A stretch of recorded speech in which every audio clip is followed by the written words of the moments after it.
अल्लाहु अकबर ला इलाहा इल्लल्लाह वल्लाहु अकबर वलिल्लाहिल हम्द। ये है तकबीर तशरीक। और ये तकबीर तशरीक जो है हर मर्द और हर औरत पर पढ़ना वाजिब है। अगर कोई नहीं पढ़ेगा तो गुनहगार होगा। ये कब पढ़ना है? ये 9 ज़िलहिज्जा की फज्र से 13 की असर तक पढ़ना है।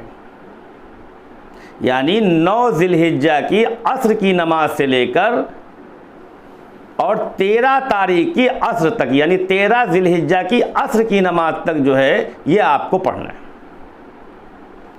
और ये आपको, अगर आप इमाम हैं या आप मुक्तदी हैं, मर्द हजरात ज़ोर से पढ़ेंगे अल्लाहु अकबर ला इलाहा इल्लल्लाह वल्लाहु अकबर वलिल्लाहिल हम्द।